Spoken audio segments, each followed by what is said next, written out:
Adam Cole himself, and we're approaching the Great American Bash now.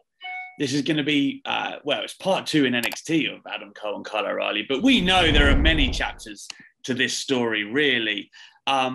You've obviously already had the epic clash that were earlier on this year. Is there like a certain pressure, Adam, like a certain expectation that comes with yourself and Kyle meeting? Because there's obviously a palpable feeling among us fans where it's like, oh, it's going to be good. Absolutely. Definitely. Especially with a guy, excuse me, especially with a guy like Kyle, who I have had countless matches and moments with since 2009. So there has always been that pressure of living up to the expectation of what everyone expects from Adam Cole and Kyle O'Reilly. It kind of reminds me of like when, I wrestled Johnny Gargano in that trilogy, and we had that first one in Brooklyn when Johnny won the championship. And then we had to wrestle again at TakeOver 25. And we were like, how in the world are we going to even get close to living up to the first one? So that pressure is always there, but it's always exciting. And the advantage that we have going into this one is, this is a straight up pro wrestling match. So it will be a very different feel. The anger and hatred is still there, but it will be a very, very different feel from Stand and Deliver in that sense. So there's pressure there, but I really, really like that pressure. I think that was one of the exciting things coming out of Undisputed Era. Now, you would have obviously answered this question a million times during the factions run. It's like, oh yeah, are you going to be on the main roster together? Or they're going to ask you to break up? So I guess whenever that finally happened, it was always going to be a major occurrence. And in the back of our minds, we thought Kyle and Adam. But at the same time, what's your reaction when they finally say, you know what, now's the time? Did you think, yeah, it is the time? And, was it conflicting emotions, I guess? It was. I had been... I had been literally attached at the hip to Kyle, Bobby, and then eventually Roddy my entire run in NXT. Like the moment I debuted, I was standing beside Kyle and Bobby. Everything I had known about my time in NXT was Undisputed Era. So it's scary at the idea of going, okay, we're going to go in a different direction. Also, it happened so fast. It wasn't like this thing that we were preparing for. It was something that kind of fell into our laps and was like, okay, this is where we're going. So very little time to process it, very little time to think about it. But looking at it now, I absolutely think it was the right call. It's never going to feel, especially when you have the chemistry that myself, Kyle, Roddy, and Bobby had, it's never going to feel like the perfect time. However, I do think development-wise for all of us individually, it's been really, really important to kind of go into that direction. I had the time of my life in the Undisputed Era. I really, really did. But I do think it was a good call. That's the other thing as well. You've all kind of, like you said, you've all grown and done different things. We'll get on to Roddy and what he's doing in a second. But the music change, I felt like, Adam Cole kind of being out there saying that he was the heart and soul of the Undisputed Era, and that I was like, man, it's very hard for me to let go of Adam Cole and come on, man. Was that like, how much say, or were you very much like, yeah, I should have new music, so I'm moving on? Or I felt like if anyone was going to keep it, it would have been you. Right. I understand. So I am very much, I'm trying to think of the proper way to do this. Like whatever is asked of me or whatever I is suggested, I very much am like a team player in that sense. Sure. I am down for whatever it is that you need. And I pride myself on that. And at the same time, I did understand and agree. I was like, you know what? Yeah, it's a totally new direction. We want to totally step away from it. And then I do tell myself this as well. This is funny because I was talking to somebody else about this. I don't think a lot of people remember this, but when the Undisputed Era first started, we got flack and crap for our theme song then. It was what is this song? Oh, we don't like it. And then after a certain amount of time with the audience and everything like that, and them getting accustomed to the group, then people started loving and adoring the song. So I do think, and maybe it's just my optimism, but I do think over time, people will start to go, you know what? I really dig this new Adam Cole song. So we'll see. We'll see. But anytime, again, for me personally, anytime in any company I've ever changed entrance themes, it's such a weird feeling because you get so used to coming out to a certain song. You walk with the song. You're in the right mind frame with that song.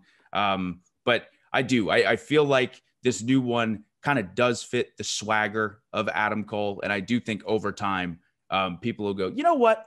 I think I like it. I think I like it. You know what? We'll see though. Again, we'll see. Yeah. And also, if the Undisputed Era do ever get back together, be a hell of a moment when that music finally does hit. Who knows? Very, very true. Very true. Roddy, right? We were just saying I was going to make my way back to him. Diamond Mine. I've wanted Malcolm Bivens or Stoke on TV for so long, so it's great to see him there too. Roddy looks right at home. Man, it seems like a good pivot for Roddy, right? Oh my God, yeah, absolutely. God, Roddy, I've said this before. He is one of the best bell-to-bell performers I've ever been in the ring with or ever seen. He's also one of the most intense. So again, this group very much encompasses, intensity in that sense. And now Roddy being in this leadership role is also really exciting. Yes. I know he's excited. I'm sure he is. You can sense that. But I think this is a great fit for him. I think Malcolm Bivens, again, being in that role is great. I totally agree with you. He's a guy who I'm very, very happy is now on television. And I think Roddy's going to, bring the best out of everybody in that crew. I really do. Yeah. The other thing I wanted to touch on in terms of you in NXT right now, man, Samoa Joe keeps getting in your business, right? Now we don't know. I know that he said to Ryan Satin that, it's like a work in progress, maybe him getting back in the ring. And that's the hope, although we don't know. Right. But man, Adam Cole and Samoa Joe would be something, wouldn't it? It would be incredible. Samoa Joe was one of the guys responsible for me actually discovering independent wrestling. Him along with CM Punk and Daniel Bryan or Bryan Danielson at the time. I remember seeing those guys for the first time and being like, oh my God, I got to watch all of their matches. And I have never in my 13-year career wrestled Samoa Joe. We just never, ever crossed paths. And I know stuff is very different now, where we are unsure if Joe is ever going to be able to actually get back in the ring. But you can guarantee that if that day does happen, I will be hoping and praying as much as the NXT fan base is that we have an Adam Cole Samoa Joe match. Because, aside from the fact that I do respect him so much, I'm sick of him punking me out, dude. I got to change this immediately. But also, and I'm not just saying it from my perspective, you two seem to have a very natural electricity. You know what I mean? On TV, I think after that first week, everyone was like, oh, yeah. And it's kind of like, we don't know whether we're going to get it or not. And maybe that's part of the charm. But I think immediately that felt like a big match. It did. Yeah, it is cool. And it's crazy how that happens sometimes with, because that's not always the case. You can have two really amazing performers and sometimes they don't necessarily clash or gel or it takes a little bit to get there. With Joe, I felt it immediately, just right away. So yes, I would love the idea of being able to do that someday. So we'll see. I hope so. It's great as we talk about all of these possibilities, man. Because for so long, people especially when Undisputed Era broke up and you had the match with Kyle, and then it's like, oh, maybe Adam Cole on the main roster. So it's one of them, and that's obviously a question you get forever as well. Sure. But it's like, maybe people are saying, oh, was that a time where you might have felt it is the main roster time? But then as we sit and discuss here, there is still so much to you in NXT. You know what I mean? I don't think it just ends with a great title reign in the Undisputed Era. Right. No, I agree. There is so much to do. And that's the other thing too. I had mentioned this before. I find it so flattering that, you know, there are people who are like, God, I want to see Adam Cole on Raw or SmackDown so badly. And then there's another group who's like, no, I really want him to stay in NXT. And right now, the possibilities of things to do on any of the three brands feels endless for me. It just feels exciting across the board. Being able to stay in NXT, even with the 403-day reign and being a Triple Crown, you know, winner and all that stuff. I've been with the brand for such a long time, and I've seen it grow so much that it's really fun to be a part of that process. I would love to win the NXT title, you know, again. I would love the chance to maybe someday step in the ring with Samoa Joe. I want the chance to wrestle guys like Isaiah Swerve Scott. There's just so many possibilities within that brand. And then, of course, Raw or SmackDown, there's a bunch of talent that I haven't had the chance to wrestle yet that I would love the chance to do as well. So it's exciting. But yeah, again, a long-winded way of saying there is definitely plenty for me to do in NXT yet. Yeah. And I think it's always that thing, because we got that little taste where you came, you know, that mental few days where NXT came up and you had, you know, Brian and Seth. Wild. Yeah, I mean, again, like, I know we've spoken about that before. I've spoken with some of the other talent, how like it was an on-day thing. We were like, oh my God. And then look what we've got. I'll never forget it. Yeah. So for like you personally, is it one of them, you've had that taste and that's cool and that, but like, I guess from a motivational standpoint, you're not feeling like you need anything else right now, right? NXT is firmly where you need to be. Oh, definitely. Yeah. So I by no means am like biding my time or saying, okay, I'm just waiting any day now to go to Raw or SmackDown. I do not feel that way at all. And that's not saying that I don't want to go to Raw or SmackDown. Of course, the idea of getting to go up there and compete on one of those brands sounds very exciting to me. But again, I am not dragging my feet by any means saying, oh, I'm just waiting to go to Raw or SmackDown at all. I am so proud of what our brand brings to the table. I love the roster. I love the crew. I love the show that we deliver week to week. So yeah, I definitely am proud to be at NXT. I joked on Twitter after your stand and deliver match with Kyle that it followed your lovely partner's brutal match of her own. I was like, man, that must be a brutal household, like right. competing for violence out here. Right. Oh my God. Yeah, that was such a crazy few weeks. But of course, I found it so ironic that, again, my girlfriend is in this legendary unsanctioned match, and then a couple of weeks later, I'm also in an unsanctioned match. It was, I'll tell you what, we were pretty banged up in this house for the next few weeks. Yeah, I just imagine like you two doing the dishes must be chaos. Kill each other over it. Yeah, right. We're just very slow because we were just really sore. You know what I mean? For anyone listening who doesn't realize, by the way, Adam's partner, of course, is Britt Baker, who is killing it at the moment in AEW. Man, yeah, she is crushing it at the moment, without a doubt. She is so proud of her. So proud of her. Yeah, she's doing amazing. And it always shines when you speak, which I think is great, man. Yeah. Good. Now, for those on the radio that can't tell, Adam is sitting in amongst a myriad of amazing gaming stuff. So I have to ask you, we learned over WrestleMania, WWE 2K22, they're going to be making a comeback, 2K this year. We know that it wasn't everything they wanted to be their last title, but now that they're back, Adam, what would you love to see maybe out of that game? Ooh, so I really love story-driven video games. I always have. And I know they do have a career mode, but I would love to see like this insanely detailed and intricate story mode, like one that could be like legitimately hours and hours and hours and hours of like the process of like trying to get, which I know they've kind of, messed with this before, but like really diving into okay, you're learning how to train. Okay, now you're wrestling on an independent. Now you're doing international tours in front of a little bit of a bigger audience. Now you have this big tryout. Now you have which again, I know they've kind of experimented with that, but I mean, to really dive deeper into that, I love a great story. I really do. So to have that process eventually ending at say, main eventing at WrestleMania or whatever, I think would be really, really cool. I'm excited for the new game. I think it'll be fun. Let me ask you this then. So for me, the Last of Us series is one of my favorite stories I've ever played. It's incredible. It takes the second game took me 24 hours, I think, maybe to complete. It's long. Yeah. To you, is that the kind of thing you're thinking of? Maybe, obviously not that kind of story, but the length. And what's your greatest story game? Yes. Well, first of all, I have to agree with you completely. The Last of Us is one of the most captivating stories, not in gaming, just in entertainment. It's incredible.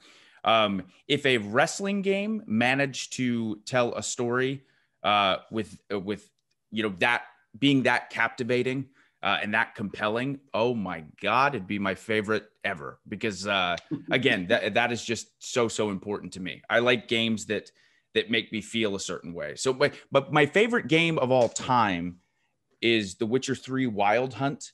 I put 150 hours into that game. It's one of those games where it's an open world game where you can go off and you can do a side quest. And this side quest is so compelling that it blows my mind to think that the developers were like, we're going to put this in the game, but there's a 90% chance or 80% chance or whatever that someone's going to totally miss this. Just totally miss it because you don't have to do it. So that game just absolutely blew my mind. But when I do think of just strictly a story, both Last of Us 1 and 2 are up there with the greatest stories ever. I know Last of Us 2 is very controversial, which I won't get into because I don't want to get into spoilers, obviously, for anyone listening. Sure. But it was very controversial, and I loved it because it made me feel so many things. It took me on such a roller coaster. I did a complete 180 on Abby, Adam. I did a complete 180 on Adam. Yeah, it was me too. Exact same. I went from hating her, and then by the end, just a 180 is 180 is a perfect description. Yeah. While we wrap up here, because I know that you're obviously still, and ever present at the Performance Center and seeing all of the great new talent NXT have got coming in. We hear that there's another breaking out tournament on the horizon. Who would Adam Cole love to shine the spotlight on for the listeners that people should keep an eye out in NXT? I know there is so much talent, so that's a loaded question. But still, who have you seen that's really caught your eye? Well, as far as, specifically, there's a guy who I have known since 2007 when I started training. His name's Joe Gacy, and he is at NXT now. And I've known him for such a long time. He is so talented, so good. So it's exciting that he's going to get the chance to kind of really shine there. Carmelo Hayes, who I just stepped into the ring with a couple of weeks ago, and he had the nerve to slap me in the face. However, I do respect it because he's very talented. And I know this is going to sound silly because he is on a roll right now, but I think he's just scratched the surface of what he's going to turn into. And I've already mentioned him, but Isaiah Swerve Scott is again a guy who I think literally could be the face of the brand at some point. He's really, really good. I like him a lot. So those are three that kind of really stick out to me. Yeah. And Hit Row, by the way, they've just, man, they just feel like, and it's so great when it organically happens like that and everyone's just on board, and they are hot. They're hot right now. They are. They really, really are. It fits when they come out. It feels like a big deal. It really, really does. So last question for me, Adam. Well, last couple actually, because one just sprung to mind. Man, it would be great to have you back in the UK. The last time I was fortunate to see you at Download Fest. The last time we spoke. And of course, WWE are coming over in September. So how excited are you, man, to get back to those tours? I cannot wait. I've said this before and I mean it, but the UK fans are just on another level as far as excitement and the adrenaline rush that you get. One of my favorite moments of my entire career was when me and the Undisputed Era, surprise showed up to beat Imperium Blackpool, up. Man. I will never, ever forget it. It was because that's the stuff that you dream of. When you watch, pro wrestling and there's a surprise and the crowd goes crazy. To have that was such a awesome feeling. And even going back sometimes and watching it and going, God, we did that. And like, look at these fans. They're unbelievable, amazing. And just whether it's a match or, an interview or a surprise or whatever it is, the UK fans always bring it. I can't wait. I cannot wait to go back. Man, I saw your entrance at Royal Albert Hall as well. And that was like, crazy, the noise that night. Can't wait to have you again. And finally, let's just say you deal with Kyle O'Reilly. Let's say you even the score next week at Great American Bash. What's the goal from there? Like, do you want to get in there with Karrion Kross? Is it a case of winning a rubber stamp with Kyle to be the victor of that feud? Right. Like, what does Adam Cole want now? So after I beat Kyle O'Reilly at the Great American Bash, I'm definitely ready to move on. And by move on, I mean I want a one-on-one match with Karrion Kross. I've felt that way since we had our face-to-face interview where I called him out, he called me out. I think the fans want to see it, but really at the end of the day, it comes down to the NXT Championship. So God forbid if at some point Karrion Kross along the way loses the NXT Championship, then I want to go after the champion. But right now in my mind, it's definitely, get finished with Kyle O'Reilly and then move on to becoming not just the longest reigning NXT champion, but also a 2-time NXT champion, which is an elite list of people.